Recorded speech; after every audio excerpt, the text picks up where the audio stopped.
আজকে তো দুঃখের বিষয় এটাই, উম্মত নিজের দাম জানে না, পরিচয় জানে না। বংশের পরিচয় তো জানে, কিন্তু উম্মতের পরিচয় জানে না যে আমি কার উম্মত, কোন নবীর উম্মত, আমার ভ্যালু কত, আমার দাম কত, আমার মর্যাদা কত, আমার ইজ্জত কত, আমার সম্মান কত। ভাবলে বোঝা যাবে এই উম্মতের একজন ব্যক্তিও যতক্ষণ থাকবে, একজন ব্যক্তি যিনি নিজেকে উম্মত ভাববে আর উম্মত হিসাবে থাকবে, একজন ব্যক্তি, কিয়ামত ওই পর্যন্ত হবে না। তাইলে একটু ভাবেন যে একজনের ভ্যালু যদি এত হয়, তাহলে আমাদের ভ্যালু কত, আমাদের দাম কত? একজন থাকলেও কিয়ামত হবে না। লা তাকুমুস সাআ, এই হাদিস এটার দিকে ইঙ্গিত করে। একজন যতক্ষণ পর্যন্ত নিজেকে উম্মত ভাববে আর উম্মত হিসাবে রাখবে, ততক্ষণ পর্যন্ত দুনিয়াতে কিয়ামত হবে না। বাকি সমগ্র লোক যদি খোদাদ্রোহী হয়, খোদা বিরোধীও হয়, আল্লাহর বিরোধিতাও করে, তারপরও আল্লাহ সবাইকে পালবে। ঋতু তার জায়গায় আসতে থাকবে, যাইতে থাকবে, নদী নালা সমুদ্র প্রবাহমান থাকবে, অক্সিজেন চলতে থাকবে, দুনিয়ার সমস্ত সিস্টেম আল্লাহ চালাইতে থাকবে, যতক্ষণ পর্যন্ত একজন ব্যক্তি থাকবে যে নিজেকে উম্মত ভাবে। উম্মত জান্নাতীদের 120টা কাতার হবে। কত? 80টাই হবে এই উম্মতের। একজনের কাতার হবে কয়টা? একজনের জন্য হবে কয়টা? আরে বলেন না, 80টা। আর 1.25 লক্ষের হবে বাকি কয়টা? 40টা। তাইলে ওনাদের বাগে পড়লো তো পড়লো কি? তাইলে আমি এই কথা বলতে পারি হয়তো যে আল্লাহ মনে হয় জান্নাত কাউকে দিতেই চান নাই, এই উম্মতকেই দিতে চাইছেন। কাউকে দিতে চান নাই, এই উম্মতকেই মনে হয় দিতে চাইছেন। নাইলে জান্নাতের 3 ভাগের 2 ভাগ হবে এই উম্মত, 80 কাতার হবে এই উম্মত, বাকি 1.25 লক্ষ হবে 1 ভাগ। তাইলে ভাগে পাইলেন তো পাইলেন কতটুকু? 3 রুটির 2 রুটি যদি একজনকে দিয়া দিলেন আর 20 জনকে মিলে 1 রুটি দিলেন, তাইলে সে পাইল তো পাইল কি? তাহলে আপনি প্রশ্ন করবেন, আমি বলি এটা আমার ধারণা, তাখাইয়ুল বলে এটাকে আরবিতে, আমার ধারণা এটা। এটুকু দিছেন এই জন্য যে নবীরা যেন আঙ্গুল না উঠায় যে সবই একজনকে দিয়া দিলেন। তাহলে আমাদেরকে নবী বানায় পাঠাইলেন কেন? রসুল বানায় পাঠাইলেন কেন? কিতাব দিলেন কেন? উলুল আজমি মিনার রসুল দিলেন কেন? তো আল্লাহ 1 ভাগ সবাইরে ভাগ করে দিছেন যাতে প্রশ্ন না ওঠে। এইখানে যুবক আছে, অনেক যুবক যারা মাঝে মাঝে ভাবে যদি জীবনে একবারও আমাকে লেখা পাঠাইতো যে I.ইউ, তাইলেও মনে হয় আমার মনটা শান্ত হইতো। ঠিক না? আপনারা বোঝেন না, যুবকরা বুঝে ফেলছে। যদি জীবনেও একবার আমাকে লেখা পাঠাইতো I. আরে বলো না, বোঝো না? না বোঝে না মনে হয়, ফিডার খায়। ঠিক না? হ্যাঁ, I.ইউ, তাইলেও মনটা কি হইতো? শান্ত হইতো। ঠিক না? অথচ আল্লাহ এই উম্মতকে ঘোষণা দিয়া বলতেছে, ইন্নী লাকা মুহিব্বা, উম্মতে মুহাম্মদী তোমাদেরকে আমি ভালোবাসি। আমি হাদিস দিলাম, আল্লাহ বলে আমি ভালোবাসি, ইন্নী লাকা মুহিব্বা, আমি তোমাকে ভালোবাসি। ফাবি হুব্বি কুল্লি মুহিব্বা, তুইও তো একটু আমাকে ভালোবাসা দেখ। আল্লাহর অনুরোধ, এত দয়া করলাম তোর উপরে। মাঝে মাঝে বাপও তো ছেলেকে বলে, হায় হায় ছোট ছিলি, তোকে লালন পালন করলাম, লেখাপড়া শিখাইলাম, চাকরি বাকরি হইলো, সব বিয়ে শাদী করাইলাম, কিন্তু তুই বল তুই আমার জন্য কি করলি। আল্লাহ তো সূরা আর রহমানে এটাই বলে একটু পর পর 96টা নেয়ামতের কথা বলে ফাবিআইয়ি আলাই রাব্বিকুমা তুকাযযিবান। এটার তরজমা হয়তো উলামায়ে কেরাম আরেক রকম করবে যে আল্লাহর কোন কোন নেয়ামতকে অস্বীকার করবে তুমি, এটাই পারফেক্ট শাব্দিক তরজমা। কিন্তু আমার কাছে আরেকটা তরজমা আছে। আমি বলি আল্লাহ জিজ্ঞাসা করে তোকে তো 96টা নেয়ামত দিলাম, তুই আমাকে কি দিলি বল। যে আল্লাহ আমাদেরকে নিজের বিশেষ রহমতের মাধ্যমে উম্মতে মুহাম্মদী হিসাবে অন্তর্ভুক্ত করলেন। আল্লাহর বিশেষ রহমত না হইলে, বিশেষ একক নির্বাচন না হইলে আমরা উম্মতে মুহাম্মদী হওয়ার সুযোগ ছিল না। কোরআন এটাই বোঝায়, একমাত্র আল্লাহর বিশেষ রহমতের মাধ্যমে, বিশেষ করুণার মাধ্যমে, বিশেষ অনুগ্রহের মাধ্যমে, বিশেষ দয়ার মাধ্যমে, বিশেষ স্নেহ বা মায়ার মাধ্যমে, বিশেষ ভালোবাসার মাধ্যমে আল্লাহ আমাদেরকে উম্মতে মুহাম্মদীর অন্তর্ভুক্ত করছেন। নাইলে উম্মতে মুহাম্মদী হওয়ার সুযোগ আমাদের ছিল না। কিতাবে পাওয়া যায় বহুত নবী চোখের পানি পর্যন্ত ঝরাইছেন, একজন ব্যতীত কাউকে উম্মতে মুহাম্মদী হওয়ার সুযোগ দেন নাই, সুযোগ একজনকে দিয়েছেন, উনি ঈসা ইবনে মারিয়াম আলাইহিস সালাম। উনি উম্মতে মুহাম্মদী হিসাবে আসবেন, নবী হিসাবে আসবেন না, উম্মত হিসাবে আসবেন। আর এটাই সত্য।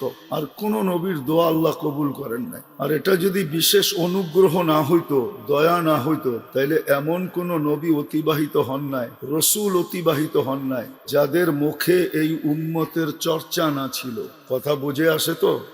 ধ্যান দিয়া শুনলে বুঝে আসবে। এরকম কোন নবী রসুল যান নাই যাদের মুখে এই উম্মতের চর্চা না ছিল, না নবী না রসুল। প্রমাণ হিসাবে বলতেছি, কোরআন বলে মাসালুহুম ফিত তাওরাত ওয়া মাসালুহুম ফিল ইনজিল। আমাদের আলোচনা তৌরাতেও ছিল, ইনজিলেও ছিল। বোঝা গেল আসমানি সমস্ত কিতাবে ছিল, বোঝা গেল সমস্ত নবীর মুখে মুখে ছিল। সমস্ত উম্মত চিনত আমাদেরকে, যদিও আমরা দুনিয়ায় আসি নাই, আসছি সবার শেষে, কিন্তু আমাদের পরিচিতি ছিল সবার মুখে মুখে। এই জন্যই আমি বারবার বলতেছি, বিশেষ অনুগ্রহ ছাড়া আর দয়া ছাড়া আল্লাহ আমাদেরকে উম্মতে মুহাম্মদীর অন্তর্ভুক্ত করেন নাই। খুলতে গেলে অনেক সময় লেগে যাবে, এত সময় হাতে নাই যে সবগুলা খুলে আপনাদেরকে বুঝাবো, যাতে এই অনুভূতি হয় যে আমি উম্মতে মুহাম্মদী, এই গৌরব ভিতরে আসে যে আমি উম্মতে মুহাম্মদী, আমি কোনো সাধারণ উম্মত না। অনেক সময় সম্ভ্রান্ত ঘরের ছেলেরা অনেক কিছু করতে মনে চাইলেও করতে পারে না। এটা ভাইবা করতে পারে না যে আমি তো বংশীয় ঘরের ছেলে, আমি তো সম্ভ্রান্ত ঘরের ছেলে, আমি তো বড় ভদ্র ঘরের ছেলে, আমার মা বাবার নাম তো অনেক, আমার ফ্যামিলির অনেক নাম, বিদায় আমি এটা করি তো করি কি করে, যদিও মন চায় তারপরও করতে পারে না। এইরকম দৃষ্টান্ত আছে না নাই? আমরাও জানি না যে আমরা কোন উম্মত। এই জন্যই কথা শুরু এটা যে আল্লাহ আমাদেরকে বড় মায়া, বড় স্নেহ, বড় আদর, বড় যত্ন, বড় কৃপা, বড় রহমত, দয়ার বশীভূত হয়ে আমাদেরকে উম্মতে মুহাম্মদীর অন্তর্ভুক্ত করছেন। এটা বর্ণনা দিয়ে শেষ করা যাবে না যে কতটুক ইয়ারি আর দোস্তি আমাদের সাথে। যদি ইয়ারি দোস্তি আমাদের সাথে না হইতো তাহলে আল্লাহ আমাদেরকে কুদরতি হাতে কোনোদিন নির্বাচন করতেন না। উম্মত বানানোর জন্য আমাদেরকে কুদরতি হাতে নির্বাচন করছেন, কুদরতি হাত দিয়া। আমি কোরআন দিতেছি, হুয়াজতাবাকুম। কোরআন বলে জাহিদু ফিল্লাহি হাক্কা জিহাদি, হুয়াজতাবাকুম। শুধু শুধু আল্লাহ বলেন নাই যে তোমাদের তো জান দিয়া দেওয়া দরকার, খুশিতে জান দিয়া দেওয়া দরকার, খুশিতে আত্মহারা হওয়া দরকার, যে তোমাদেরকে আমি নির্বাচিত করছি উম্মতে মুহাম্মদী হিসাবে, তাও কুদরতি হাত দ্বারা। হুয়াজতাবাকুম, আল্লাহ বাইছা বাইছা উম্মতে মুহাম্মদী বানাইছেন। ময়নামতির মানুষ ভালো মতে বোঝেন, কুমিল্লার বললে আরো ভালো হবে, কেননা বহু দূর দূর থেকেও লোক আসছেন, শুধু ময়নামতির লোক না। আল্লাহর বিরাট বড় ইহসান আর দয়া, আল্লাহ আমাদেরকে উম্মতে মুহাম্মদীর অন্তর্ভুক্ত করছেন। শুধু কুদরতি হাত দিয়া বাছাই করেন নাই, আমাদের মাথায় মুকুট লাগায় দিছেন, মুকুট। যদিও আমি মুকুট দেখি না, কিন্তু মুকুট আমার মাথায় আছে। কুনতুম খায়রা উম্মাহ, তোমাদের চেয়ে উত্তম কোন উম্মত আমি তৈরি করি নাই। যদিও মুকুট আমাদের মাথায় লাগানো, আজকে তো দুঃখের বিষয় এটাই, উম্মত নিজের দাম জানে না, পরিচয় জানে না। বংশের পরিচয় তো জানে, কিন্তু উম্মতের পরিচয় জানে না, যে আমি কার উম্মত, কোন নবীর উম্মত, আমার ভ্যালু কত, আমার দাম কত, আমার মর্যাদা কত, আমার ইজ্জত কত, আমার সম্মান কত। ভাবলে বোঝা যাবে এই উম্মতের একজন ব্যক্তিও যতক্ষণ থাকবে, একজন ব্যক্তি যিনি নিজেকে উম্মত ভাববে আর উম্মত হিসাবে থাকবে, একজন ব্যক্তি, কিয়ামত ওই পর্যন্ত হবে না। তাইলে একটু ভাবেন যে একজনের ভ্যালু যদি এত হয়, তাহলে আমাদের ভ্যালু কত, আমাদের দাম কত? একজন থাকলেও কিয়ামত হবে না। লা তাকুমুস সাআ, এই হাদিস এটার দিকে ইঙ্গিত করে। একজন যতক্ষণ পর্যন্ত নিজেকে উম্মত ভাববে আর উম্মত হিসাবে রাখবে, ততক্ষণ পর্যন্ত দুনিয়াতে কিয়ামত হবে না।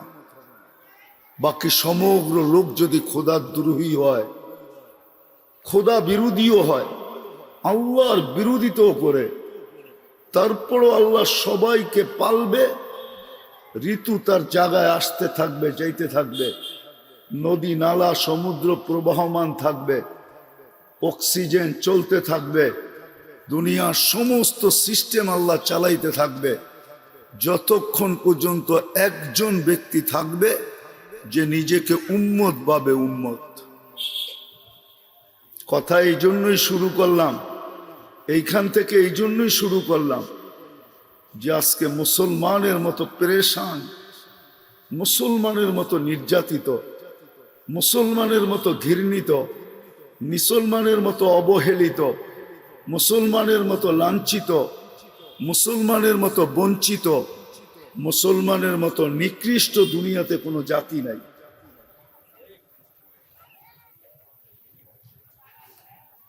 মুসলমানের মতো পেরেশান কোনো জাতি নাই, সবাই পেরেশান।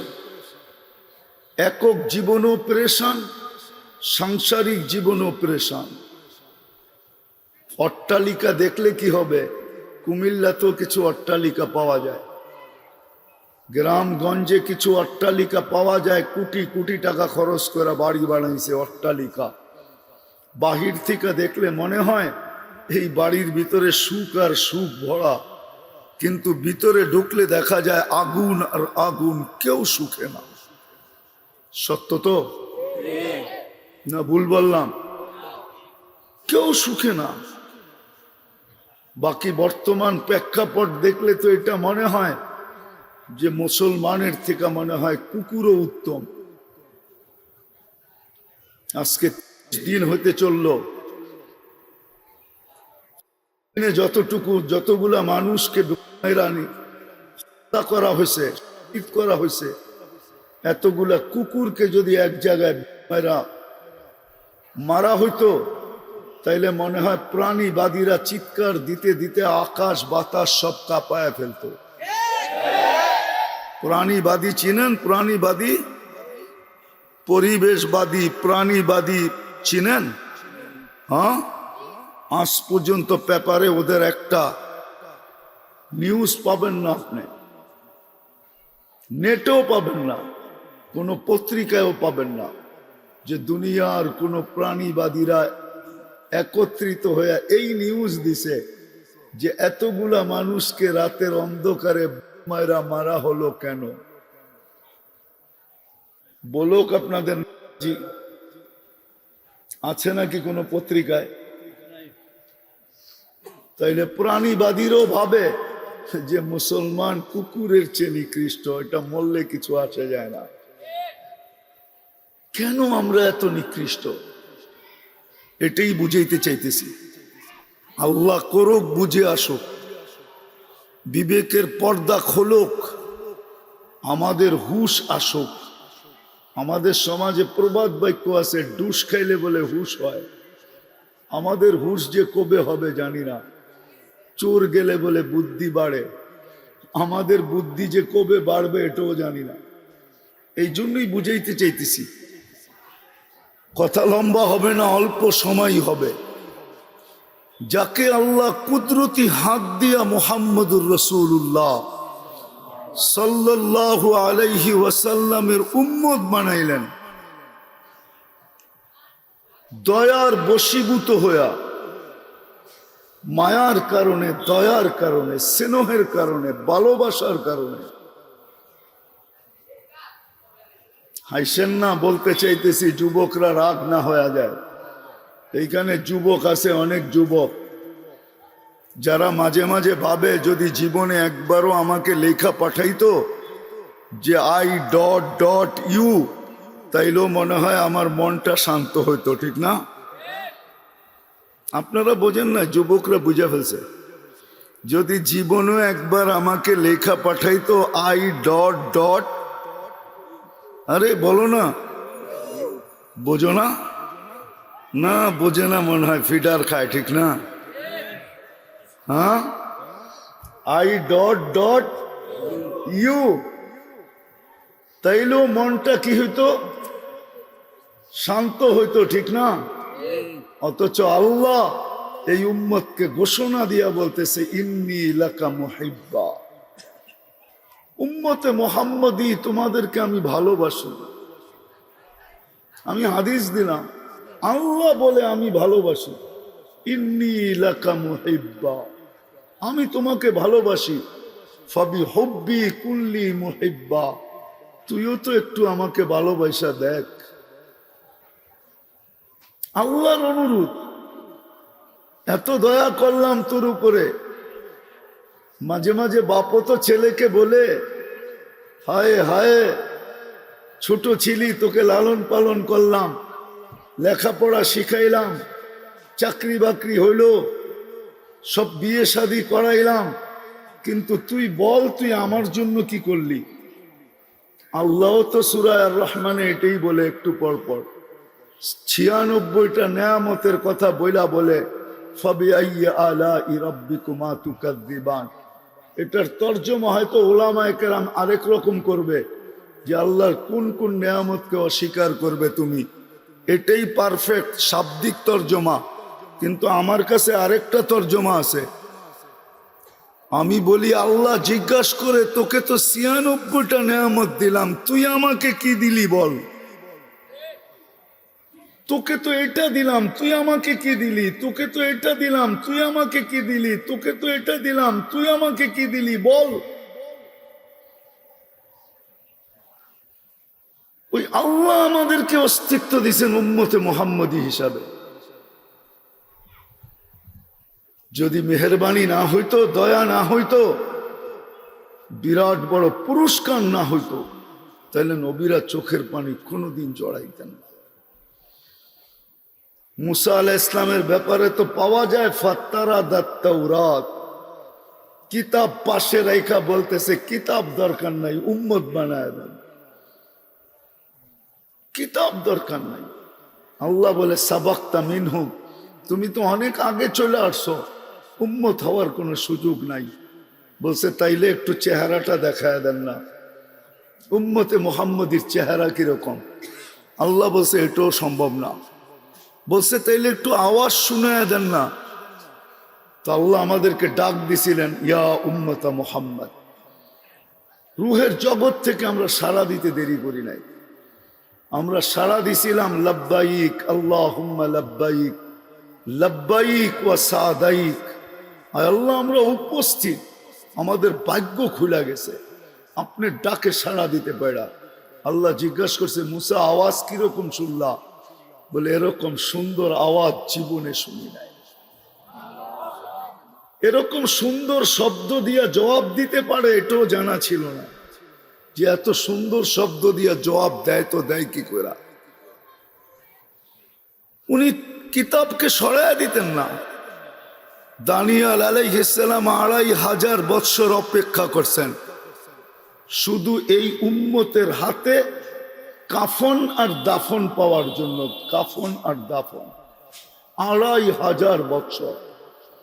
বাদায় নেহায় উঠায় দেখেন, কুমিল্লার ওলামাদেরকে বলতেছি, বাদায় নেহায় উঠায় দেখেন, ওইখানে লেখা আছে আল্লাহ রসুল বলছে দানিয়াল আলাইহিস সালাম এখনো অপেক্ষা করতেছে। 2500 বছর হয়ে গেছে শুধু তোমাদের হাতের কাফন আর দাফন পাওয়ার জন্য, তোমাদের হাতের ছোঁয়া পাওয়ার জন্য। ছোঁয়া, তোমাদের হাত লাগুক ওনার কাফনে আর দাফনে। এই জন্য আল্লাহ রসুল সুসংবাদ দিচ্ছেন, সাতুফতাহ তুস্তার, একদিন ইরাক স্বাধীন হবে, তোমরা দানিয়াল আলাইহিস সালামকে পাবে, যিনি তোমাদের হাতের দাফন কাফন পাওয়ার জন্য অপেক্ষা করতেছে। আবু মুসা আশারী রাদিয়াল্লাহু তাআলা আনহু বলেন, আমরা ওনাকে পাইছি স্বাধীন হওয়ার পরে, জয়লাভ করার পরে পাইছি, আমরা আমাদের হাতে ওনাকে ইরাকের মাটিতে দাফন করছি। দানিয়াল আলাইহিস সালামকে আপনারা চিনেন না, ওনার উপাধি ছিল হিব্বুল্লাহ। হিব্বুল্লাহ। ইরাকে যখনই দুর্ভিক্ষ হইতো তো ওনার কফিন বাহিরে রেখা দিলে দুর্ভিক্ষ দূর হয়ে যেত। বৃষ্টি না আসলে কফিন বাহিরে রেখা দিলে ঝুমঝুমায় বৃষ্টি চলে আসতো। ওনার উপাধি ছিল হিব্বুল্লাহ, আল্লাহর ভালোবাসা। উনি অপেক্ষা করছেন। যাক, আসল কথায় ফিরে আসি, লম্বা করার সুযোগ তো নাই। আসল কথায় ফিরে আসি, যে উম্মতকে আল্লাহ শ্রেষ্ঠত্ব দিয়া, মুকুট মাথায় দিয়া উম্মতে মুহাম্মাদী হিসাবে অস্তিত্ব দিলেন, সমগ্র উম্মতের ভিতরে শ্রেষ্ঠত্ব দিলেন। কেমনে বুঝাবো আপনাদেরকে আমি? ওলামা একমত হবে কি হবে না জানি না, একটু ভাবেন। কিয়ামতের দিন 120 কাতার হবে। কিয়ামতের দিন 120 কাতার হবে, 120, যেটাকে সব বলে, সব। জান্নাতীদের 120টা কাতার হবে। কত? 80টাই হবে এই উম্মতের। একজনের কাতার হবে কয়টা? একজনের জন্য হবে কয়টা? আরে বলেন না, 80টা। আর 1.25 লক্ষের হবে বাকি কয়টা? 40টা। তাইলে ওনাদের বাগে পড়লো তো পড়লো কি? তাইলে আমি এই কথা বলতে পারি হয়তো যে আল্লাহ মনে হয় জান্নাত কাউকে দিতেই চান নাই, এই উম্মতকেই দিতে চাইছেন। নাইলে 3 বার আগে শোনেন, তারপরে বোঝেন, তারপরে সুবহানাল্লাহ বলেন। কাউকে দিতে চান নাই, এই উম্মতকেই মনে হয় দিতে চাইছেন। নাইলে জান্নাতের 3 ভাগের 2 ভাগ হবে এই উম্মত, 80 কাতার হবে এই উম্মত, বাকি 1.25 লক্ষ হবে 1 ভাগ। তাইলে ভাগে পাইলেন তো পাইলেন কতটুকু? 3 রুটির 2 রুটি যদি একজনকে দিয়া দিলেন আর 20 জনকে মিলে 1 রুটি দিলেন, তাইলে সে পাইল তো পাইল কি? তাহলে আপনি প্রশ্ন করবেন, আমি বলি এটা আমার ধারণা, তাখাইয়ুল বলে এটাকে আরবিতে, আমার ধারণা এটা।